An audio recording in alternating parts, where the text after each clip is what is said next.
Welcome to the West Wing Week, your guide to everything that's happening at 1600 Pennsylvania Avenue. The President started the week in Memphis, meeting with the Mississippi River flood victims, volunteers, and first responders before speaking at the Booker T. Washington High School graduation. The President also delivered a speech on U.S. policy in North Africa and the Middle East, as events continue to unfold in that region. And the Situation Room turned 50. That's May 13th to the 19th, or the Commencement at Booker T. On Friday, May 13th, the President joined staff and some notable foreign policy experts for the 50th birthday of the Situation Room, a secure area where folks work 24 hours a day, 7 days a week, to keep the President informed and the country safe. In honor of the occasion, one of the secure conference rooms was named for President John F. Kennedy, the father of the complex. The president time, one of the things the watch floor does is they'll create a one-page intelligence update for the president, and they do that at 5 o'clock in the morning, noon, and 5 o'clock at night. And it's produced depending on where the president is. So if he's on the West Coast, exactly, regardless of where he is. On Monday, May 16th, President Obama traveled to Memphis, Tennessee, accompanied by some members of the Tennessee congressional delegation, to deliver commencement remarks at the Booker T. Washington High School graduation. You guys all set? We're all hooked up? Yes, sir. We're ready to go? Yes, sir. The President was also able to meet with families affected by the flooding Mississippi River and speak to some of the officials and volunteers who responded to the crisis. And as time went on, you started seeing the waters backing up. And we started looking at it, and we started seeing fish in areas where it used to be dry land. The President also heard how grateful folks were for the quick response and pre-planning to help mitigate this disaster.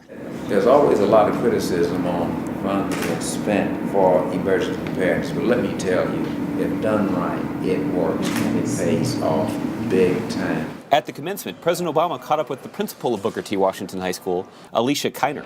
Well, we're so excited about what your school is doing. Thank you. You're doing such a good job, Thank you very much. We want to just keep the momentum going. The two then made a surprise visit to the graduating seniors before the ceremony began. Consequence, you've now become role models for all the young people coming up behind you. You've become an inspiration to the city and the state of Tennessee and the country. So I just want you all to know you inspire me. Booker T. Washington is the winner of the 2011 Race to the Top Commencement Challenge, a competition that the President started last year to highlight public schools and help America reach the President's goal of having the highest proportion of college graduates in the world by 2020. Some people say that schools like BTW just aren't supposed to succeed in America. You'll hear them say the streets are too rough in those neighborhoods. The schools are too broken. The kids don't stand a chance. We are here today because every single one of you stood tall and said, yes, we can. On Tuesday, May 17th, President Obama welcomed King Abdullah II of Jordan to the White House. The two talked about ways to deepen our partnership with Jordan and discussed the latest developments in the Middle East and North Africa, as well as ways to a comprehensive peace in the region. We discussed the situation in Libya and are grateful for the support of a wide range of Arab countries in our efforts to make sure that humanitarian assistance and humanitarian protection occurs inside of Libya. We discussed the rapid transformation that's taking place in places like Egypt and Tunisia, and we both agreed that it's critical that not only does political reform proceed, but economic reform accompanies those changes there.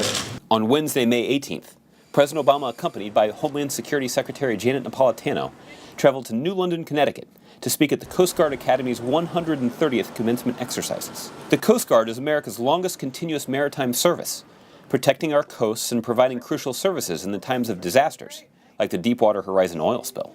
People don't want to hear a long policy speech from me.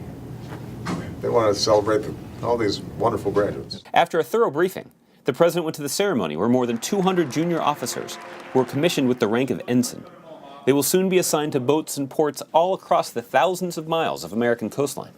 So cadets, if we remember this, if you stay true to the lessons you've learned here on the Thames, if we hold fast to what keeps us strong and unique among nations, then I'm confident that future historians will look back on this moment and say that When we faced the test of our time, we stood our watch. We did our duty. We continued our American journey. And we passed our country, safer and stronger, to the next generation. On Thursday, May 19th, the President went to the Benjamin Franklin Auditorium at the State Department headquarters to deliver a speech on the events in the Middle East and North Africa. So we face a historic opportunity. We have the chance to show that America values the dignity of the street vendor in Tunisia more than the raw power of the dictator. There must be no doubt that the United States of America welcomes change that advances self-determination and opportunity. Yes, there will be perils that accompany this moment of promise. But after decades of accepting the world as it is in the region, we have a chance to pursue the world as it should be. To find out more information on any of these topics or to see complete videos of these events, go to whitehouse.gov. And thanks again for checking out your West Wing Week. And he took off after that. He's taking credit for Derrick Rose, too. Yeah. He's been taking credit for a lot of things. Hey, Everything starts in Memphis. Everything starts in Memphis. See, your coming here was bigger than Elvis coming back. Well, that I'm sure is not true.